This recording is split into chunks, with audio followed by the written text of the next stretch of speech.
But once I started to implement the methodology of Orton-Gillingham, it went through the roof. I said, I know this word is way too hard for you guys, but I want you just to try it. And out of 14 kids, 11 spelled Valentine totally and completely correct. This is the Dyslexia Mom Life podcast. We are excited that you're here today. We are here to provide you with inspiration, education, and lots of support raising your children with dyslexia. I can't wait to share conversations with you about parenting children with dyslexia. I'm your host, Nicole Holcomb, a mom just like you raising a daughter with dyslexia. This is the Dyslexia Mom Life podcast. Today on the podcast, we have Alicia Petry, Orton-Gillingham trained tutor and educator, and we are so delighted to have her with us today. I am so excited to have you with us today, and welcome to the Dyslexia Mom Life podcast. And again, thank you so much for agreeing to be here and share all your wisdom with our audience.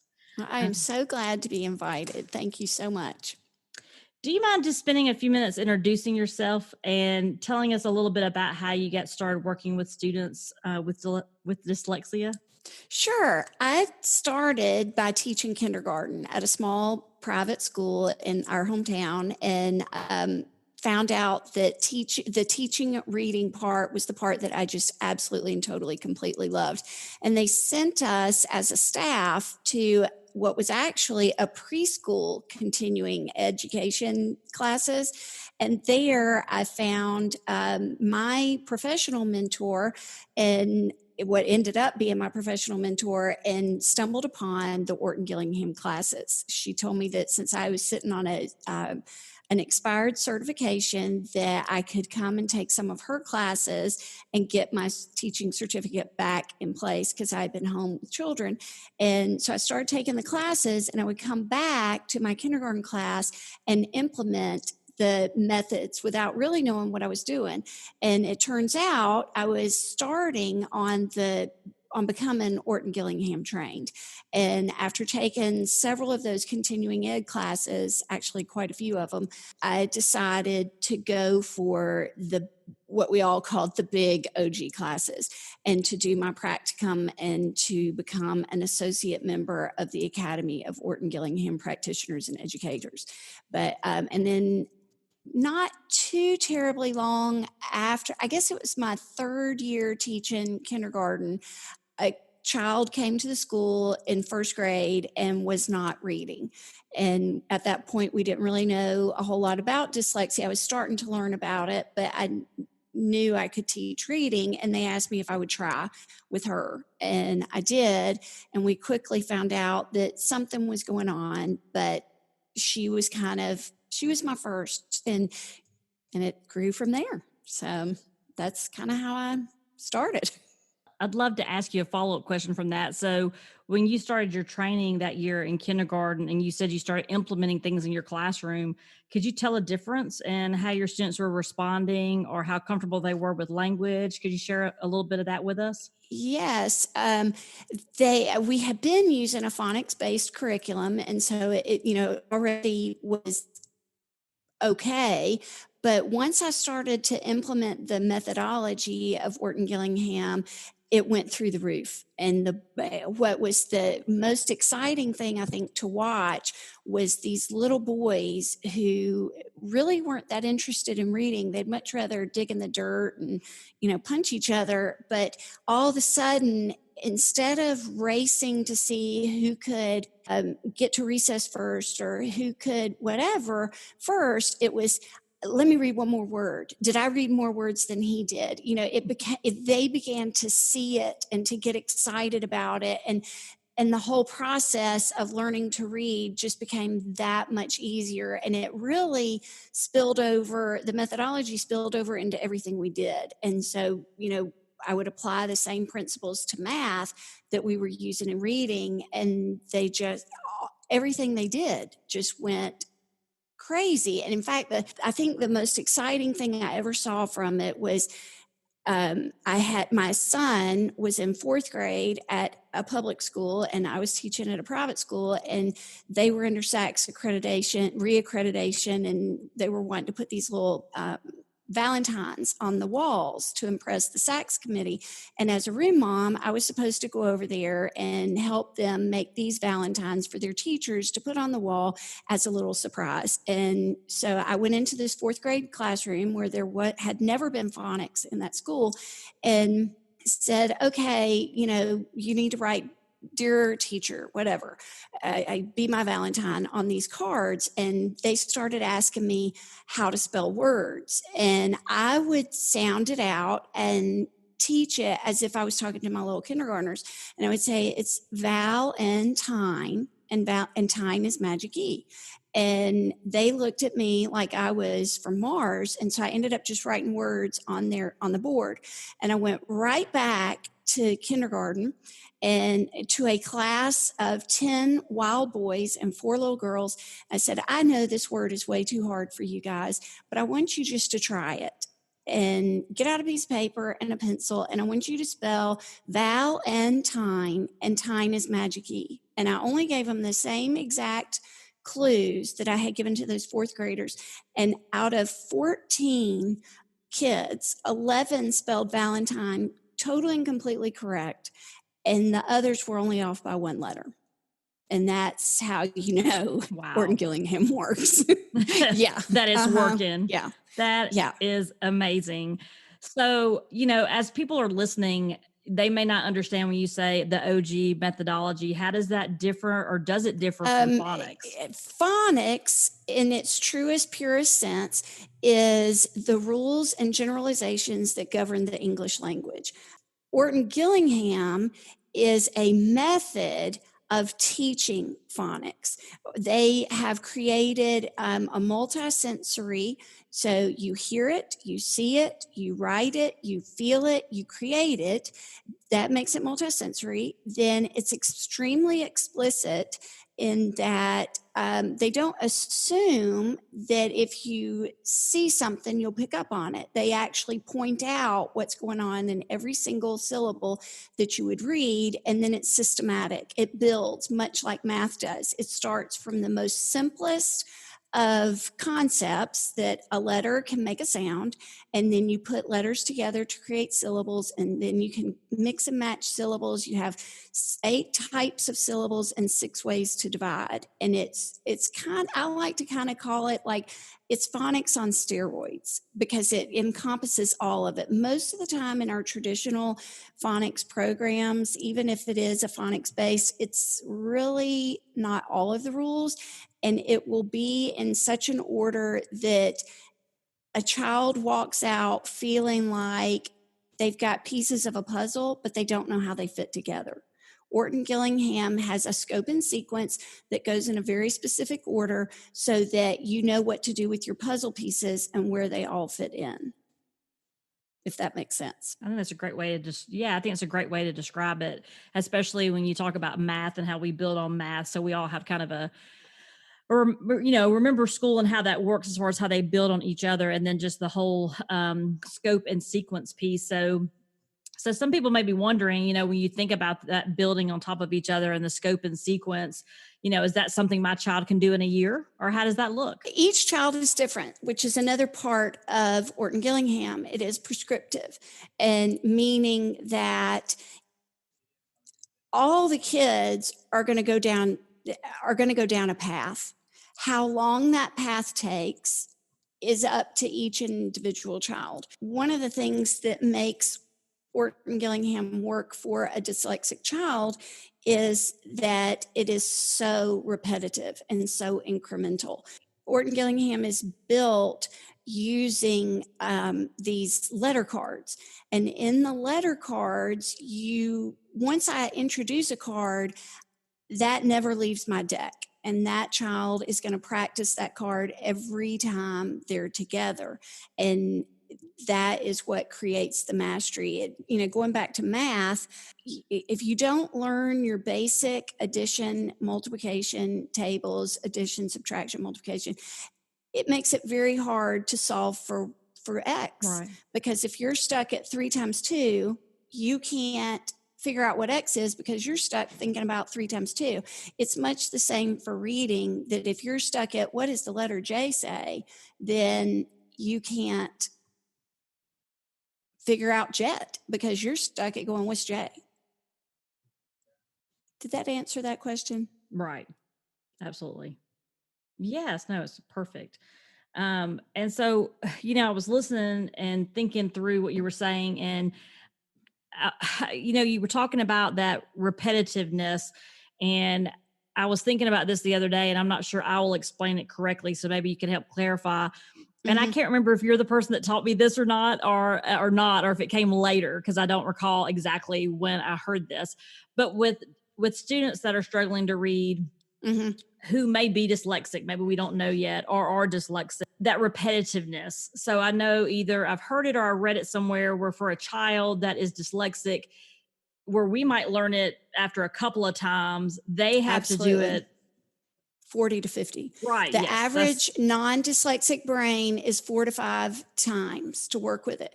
But for a dyslexic kid, it's 40 to 50. And so what Orton-Gillingham tries to do is that because it is multisensory, when they see it, they say it, they write it, they do it, they feel it. I now have given you 4 to 5 inputs, and hopefully now within being able to do that 4 or 5 different ways, now I really can multiply by 10 instead of by 40 because I've gone at you 4 to 5 ways in one shot. I'm magnifying that one single exposure by and using multiple right. And senses. doesn't it also, when you're talking about the different senses, especially like kinetic and things like that, and touching and feeling, it actually fires off different pieces of our brain. So that way it helps. Mhm. Is that Yes. correct? Okay. I thought I Hmm. had heard that. Yes. And it sends, like the way I explain it to the kids, when one who's resistant to wanting to touch the table to use that tactile surface, is that there's so many nerve endings in your finger, and what you're doing when you touch that tactile to make the J, and this is what it feels like, is that you're sending a message to your brain that this is what a J feels like while you're saying it, while you're doing it. And it just makes it go faster for them, Okay. Yeah, that quicker. makes You accomplish perfect more in sense. less And time. I think too, from a parent perspective, when at least for us, early on when you start seeing your child struggle and you don't realize it's because they may have touched on it very briefly in class, and for them it just wasn't enough for them to get it, but you don't know that yet, Mm-mm. right? You Right. just don't know Yeah, that yet. exactly. So Yeah. this is a great Hmm. transition to another kind of segue to that, which is, the reality is in most of our schools, most of our public schools, and probably many of our private schools, students aren't identified or evaluated for dyslexia until third grade or later for the majority of times, Hmm. right? And so, unless, obviously if a parent sees something or it's, they Right. realize because of their family history or what have you. But for some of us that didn't realize that, I know you work with elementary school students. So when you're thinking about those early elementary ages, so the pre-K, kindergarten, first and second, before they start taking those exams in third grade, that really does, we know then Show what it it. looks Reveal. exactly. Hmm. What are some things you're seeing? I mean, if I'm a parent and I've got a first grader or a kindergartner, I know people say, oh, it's just developmental sometimes. And so are there signs, are there things that parents should be watching for that might be signs? Absolutely. If a child stutters about 2, that's one of our first indicators.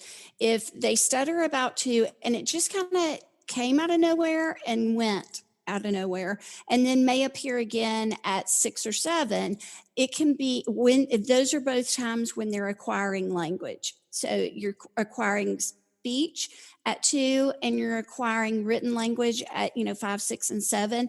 It gets too much and they just can't get it out of their head. A child, again, when they're 2 and they're trying to pick a hand, is my child going to be right-handed or left-handed? They're either late to choose a hand, or our son went back and forth. We would think he was going to be right and then he would go left, and then we'd think he was going to be left and then he'd say, no, I'm going to be right. That lateness is an indicator. In and of itself, they're all not that big a deal. But when you keep having one or more red flags, you just keep wondering.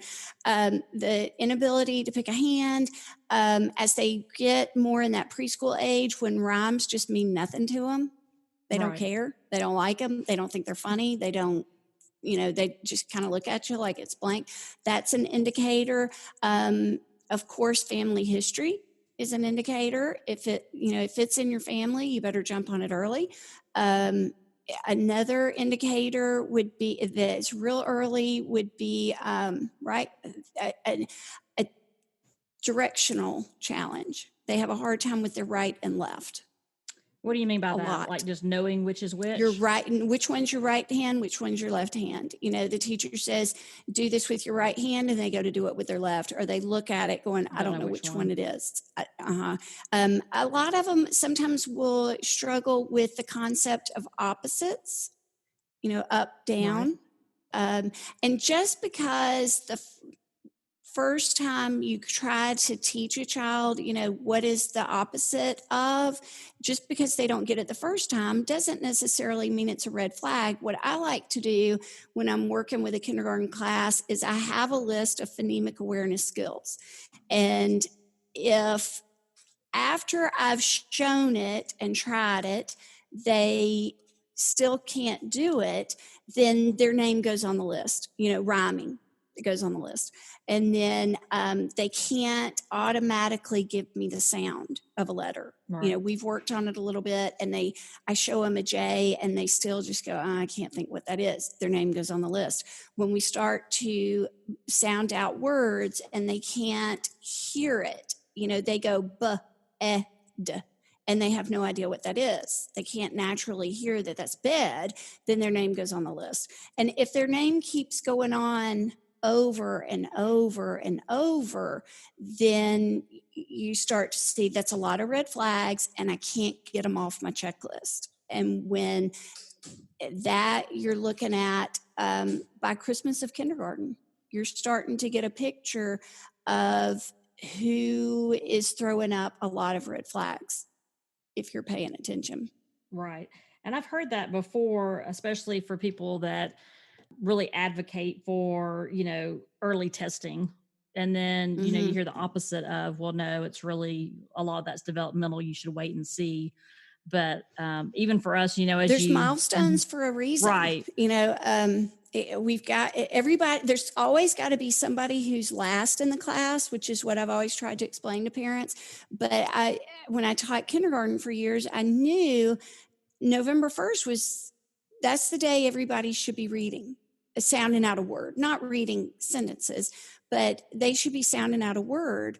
And if we're after November 1st, then I need to go back and look at my list and see how many of those phonemic awareness skills were hard for you.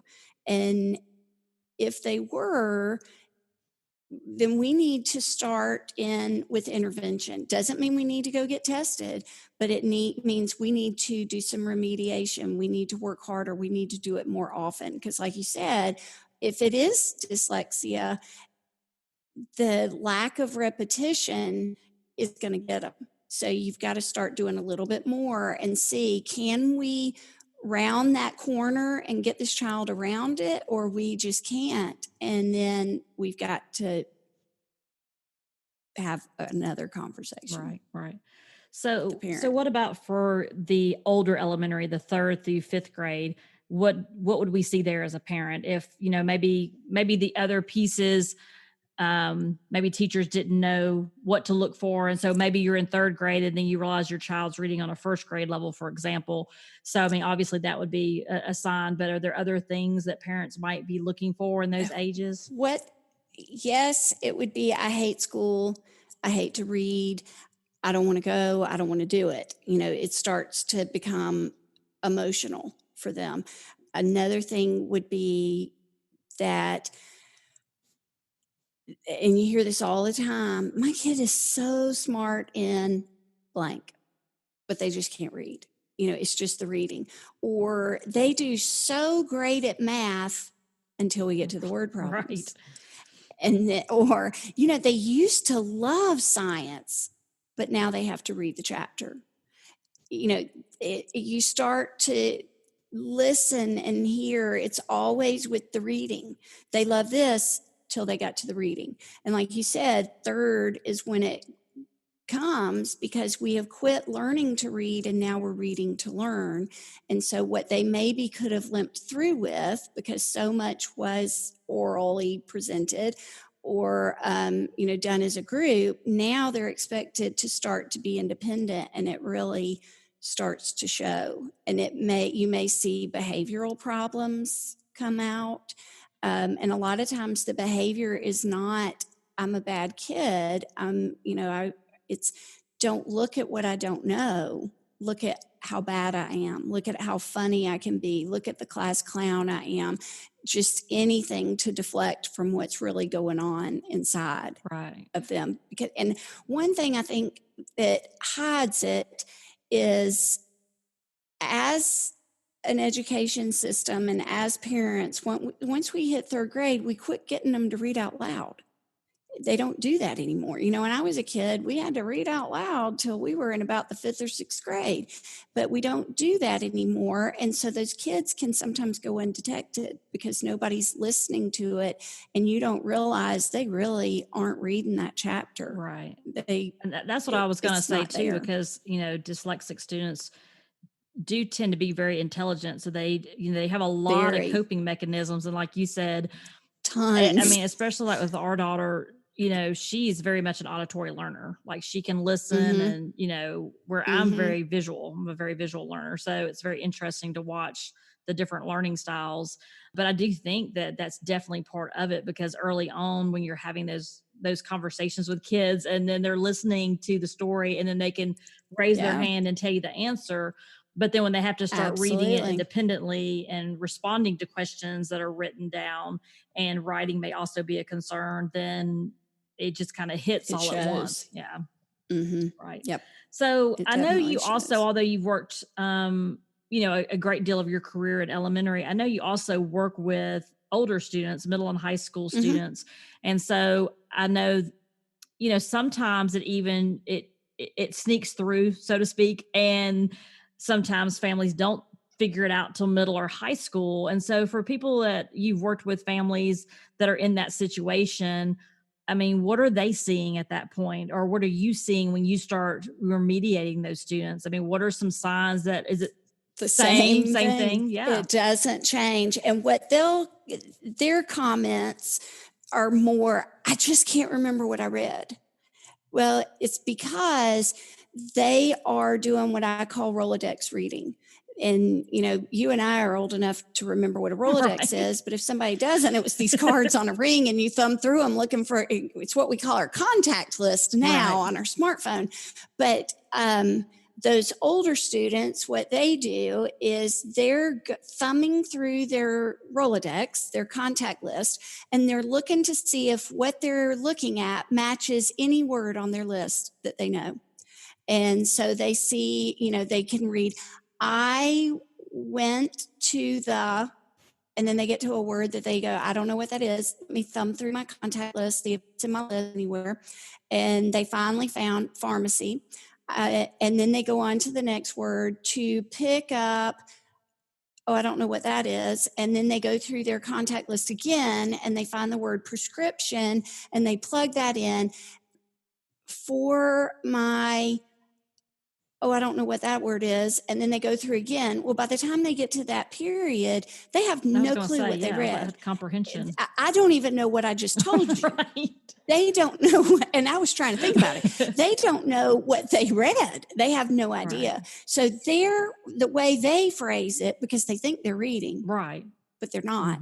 They're thumbing through their contact list. Their comment is always, I can't remember what I read. And that's how they say it is. And then because as I've been working with them, I've started to realize once their rules are in place and they're starting to sound good, they'll still go, I don't remember that. Well, their brain has never been trained what it is you're supposed to be doing. Well, if I'm not going through my contact list, what is it I'm supposed to be doing? And the way you kind of jumpstart them for their comprehension skills is to, before a story, you say, at the end of this, you're going to need to be able to answer X, Y, and Z. And it gives their brain something to look for and to start to realize how to do it. And then once they kind of start to be able to answer the questions that you pre-asked after, then you start to say, okay, I'm not going to tell you what you're looking for anymore. Now, at the end of every page, I want you to stop, tell me what you read in your own words, and then we'll keep going. And then you keep expanding it, and they'll start to realize, oh, wait a minute, I forgot to pay attention. Right. Because it's training your brain how to do that. And once they get through that hurdle, it usually starts to work for them.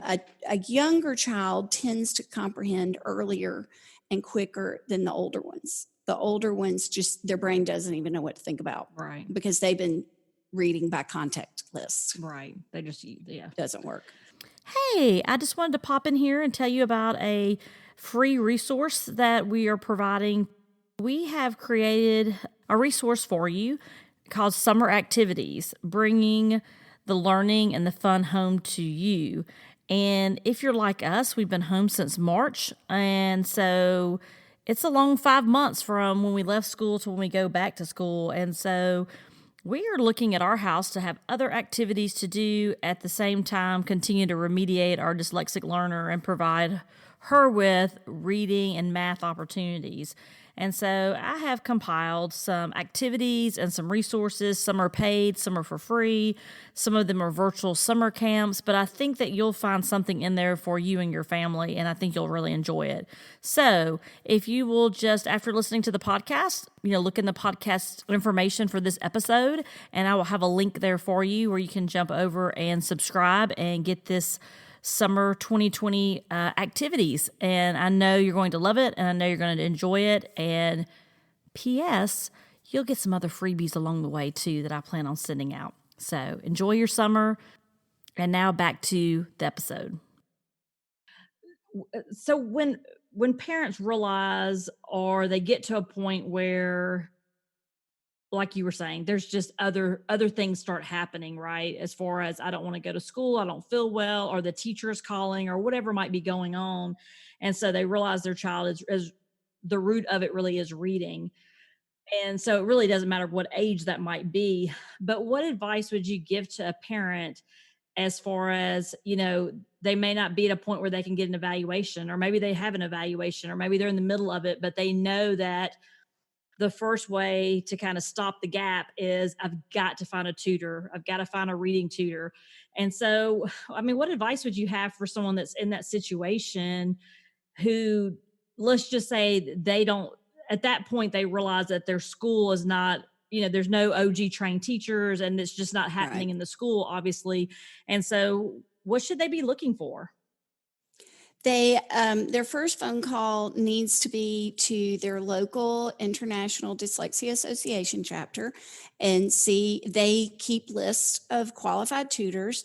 Check with them, check with the national organization if there's nothing in your local area. And then your first call may be to the Academy in New York. They do have lists in your area of, one of those three is who you're going to call. So let me say that again. The Academy of Orton-Gillingham Practitioners and Educators in New York, you want to contact them. They have a list of highly qualified that they have certified themselves, tutors. Then another resource would be International Dyslexia Association and the chapter in your state.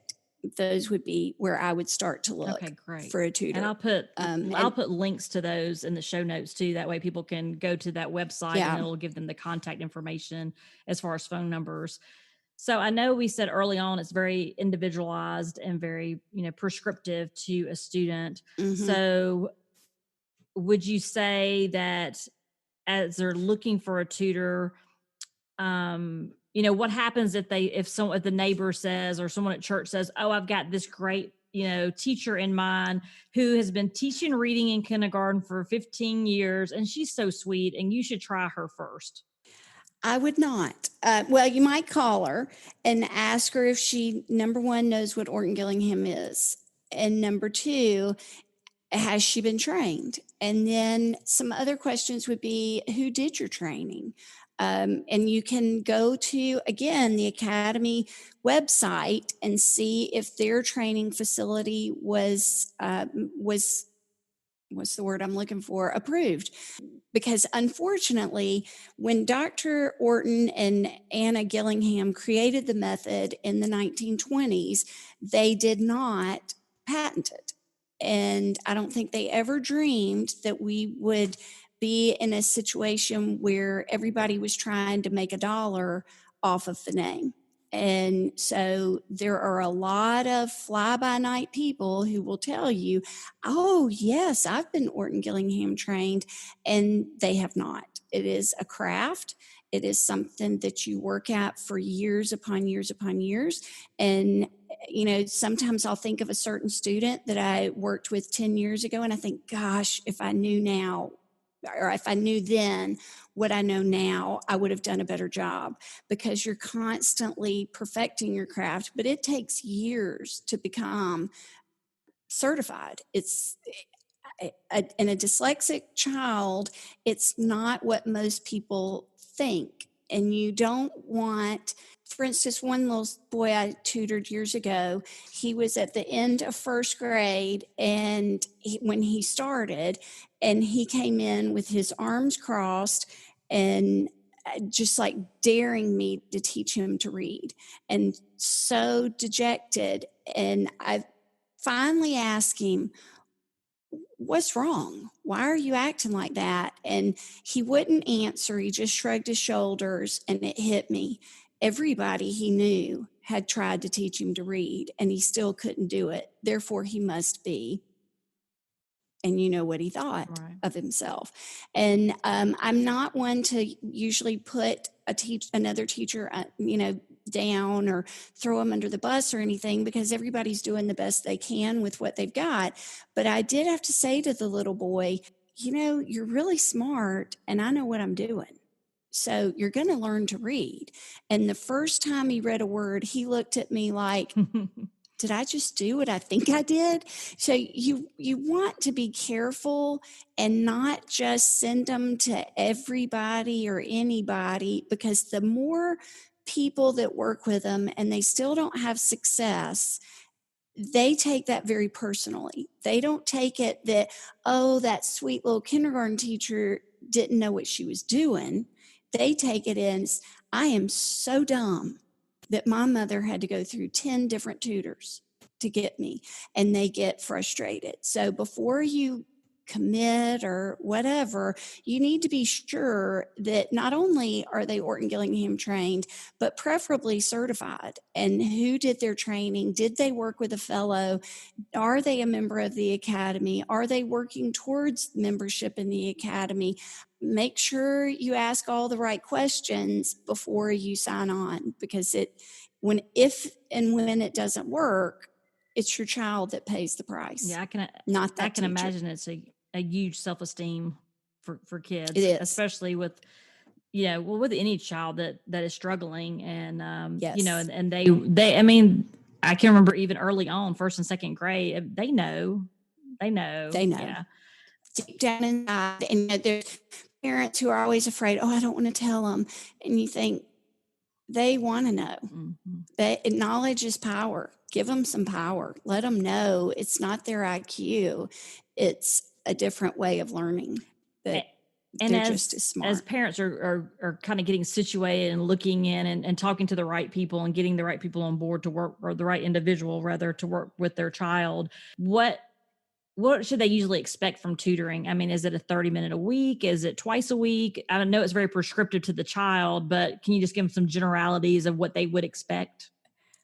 In an ideal world, when the tutor has plenty of time and the mom and dad, as you know, have to have a lot of money, if you're not getting it at school, if you are in a situation, if you're blessed enough to be in a situation where maybe they're getting Orton-Gillingham at school, then you can probably maybe get by with 1 day a week, depending on the severity of your child, the age that your child is when they start.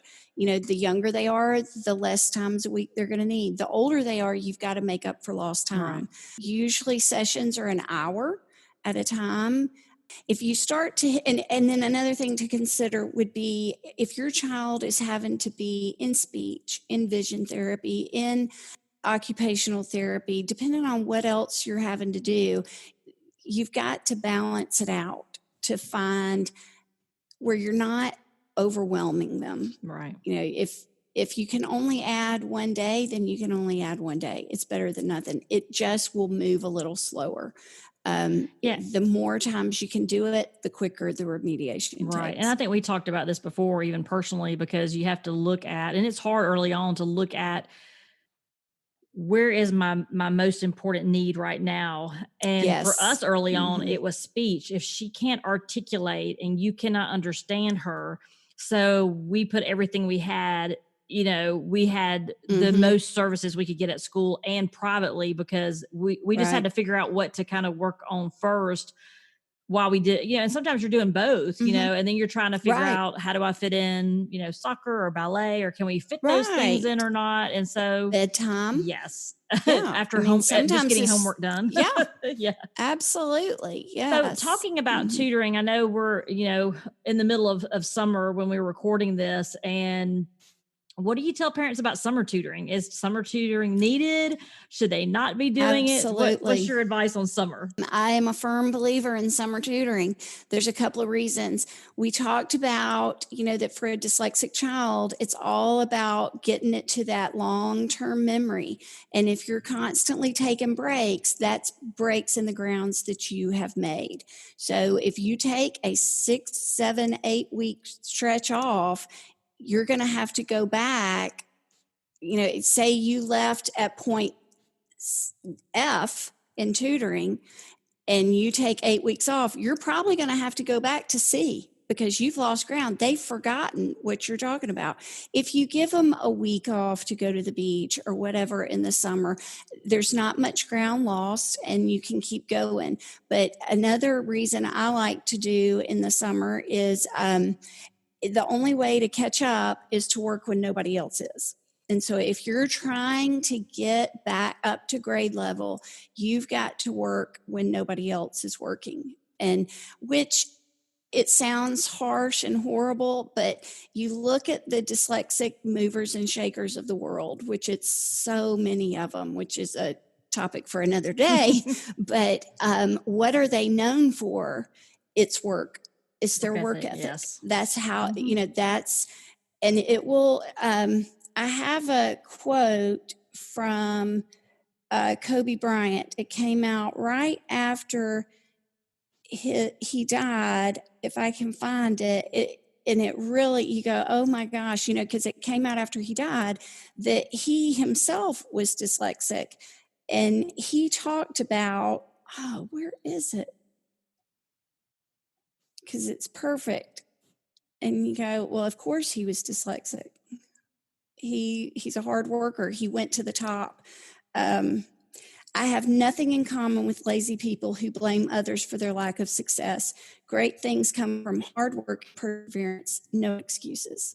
And that, if you find me a successful dyslexic person, and that's how they live, and they've had to do it for everything they've ever gotten.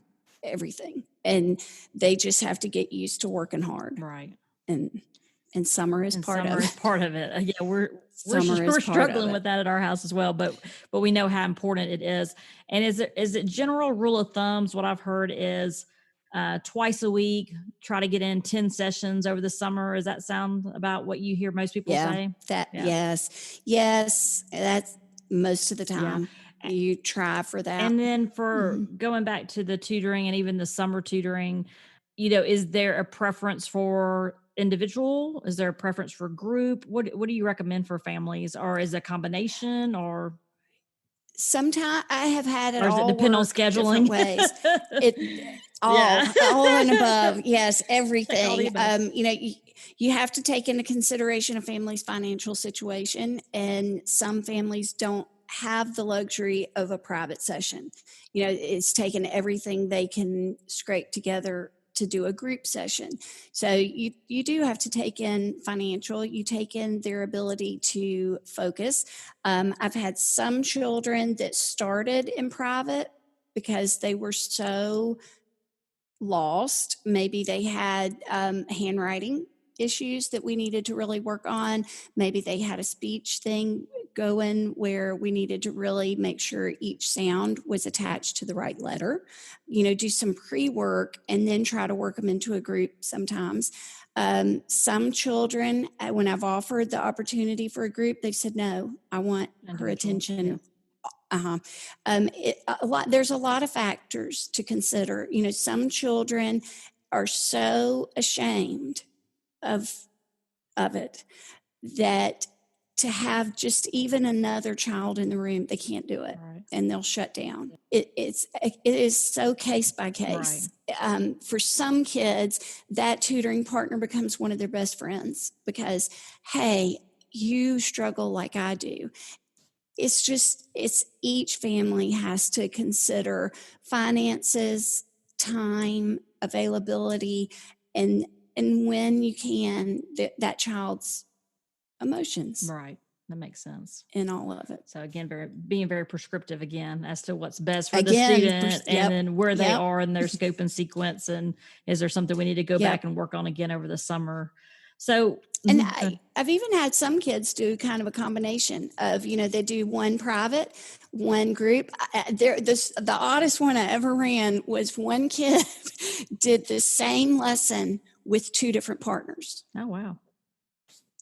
He would have one partner on Tuesday and a different partner on Thursday, and he did it twice, but it worked for him.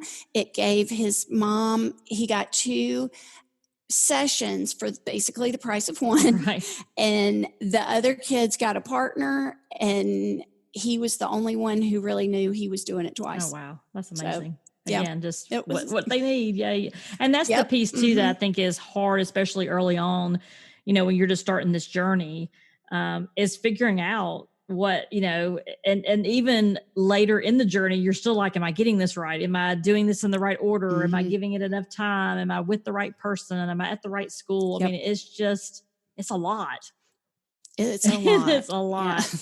So speaking of a lot, sometimes families may hear the word remediation. And so when they hear that, does that mean the same thing as tutoring, or is tutoring a part of remediation, or how would you explain that to a family? Remediation would be to meaning again, you're going to go do it again. Right. You did it with the class or you did it with your grade level the first time and it didn't work. So we're going to do it again.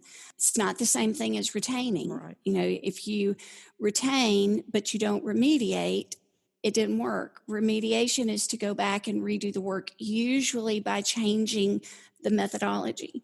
Unless you're in an Orton-Gillingham school, to just go do it again ain't going to fix it.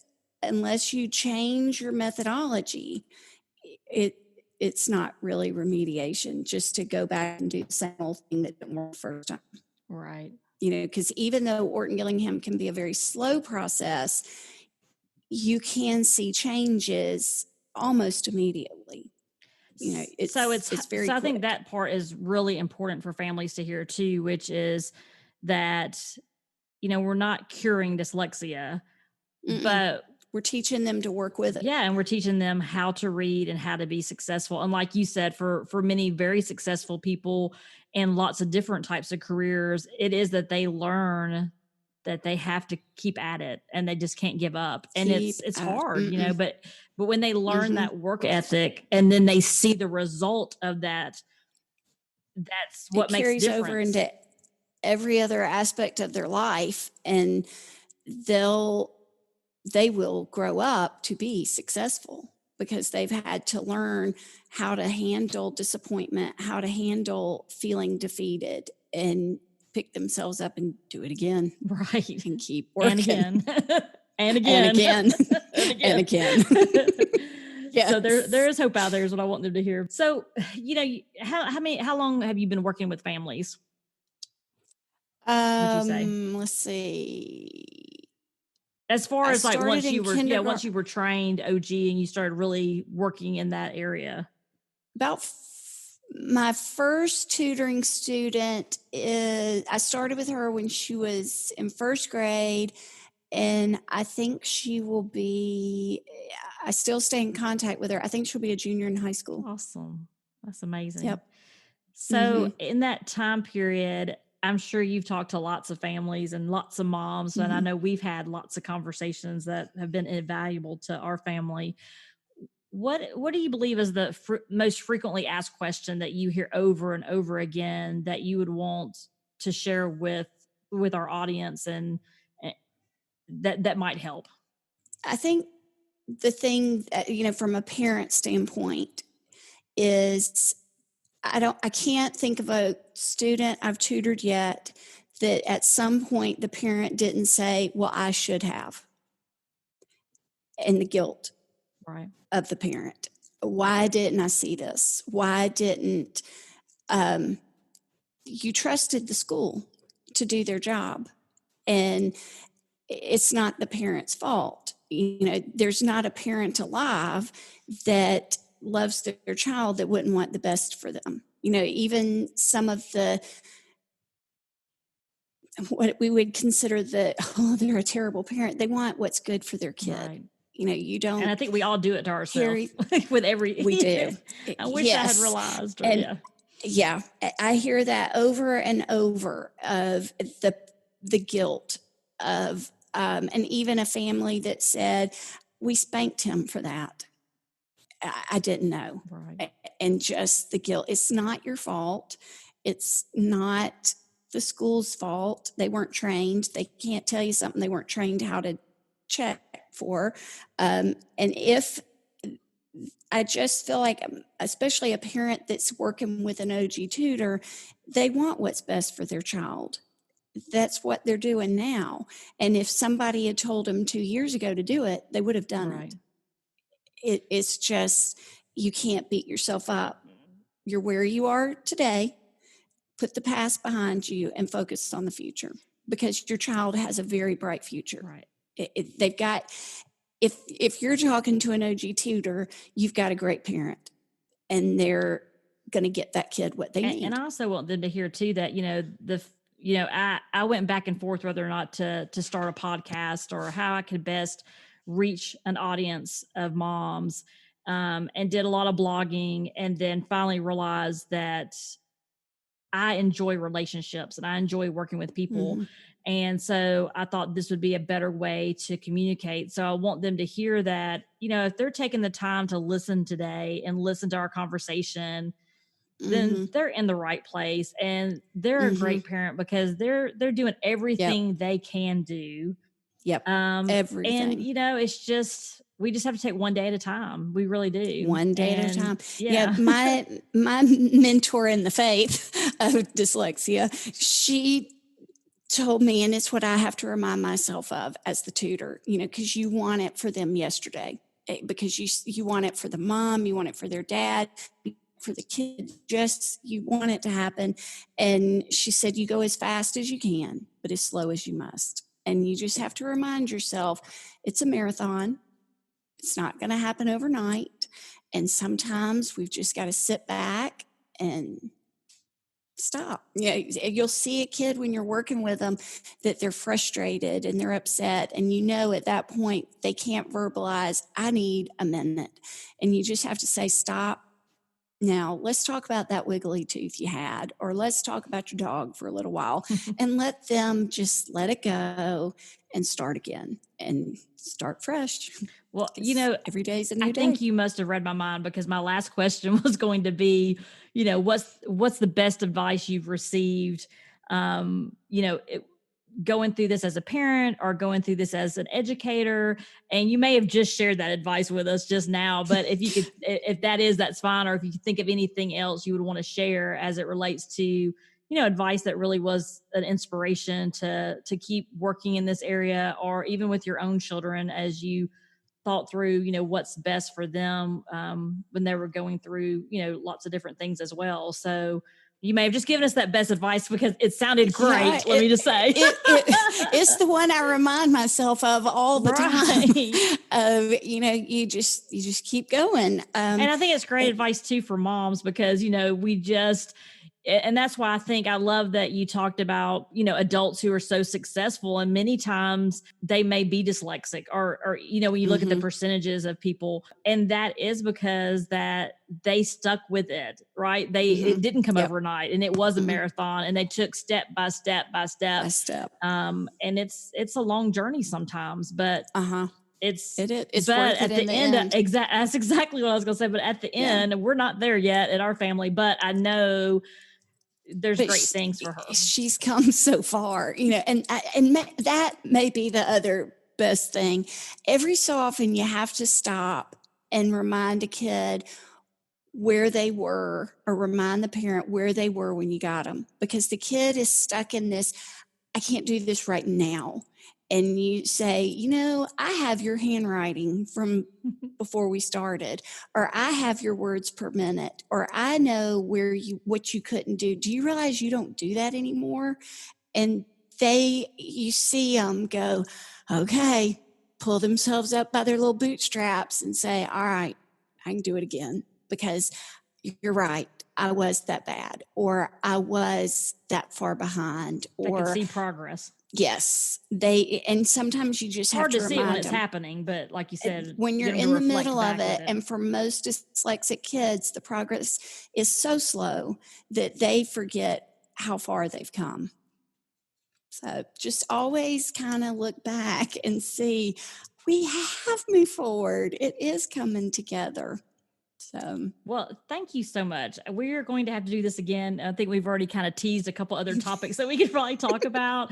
And I so enjoy just spending time with you. And so please know that it's been a pleasure and an honor to have you on my podcast. And I'm super excited about it. And, but I just appreciate it so much. And I appreciate you taking time to be with us today. Well, I was so excited and honored that you would ask. Thank you so much. I appreciate it.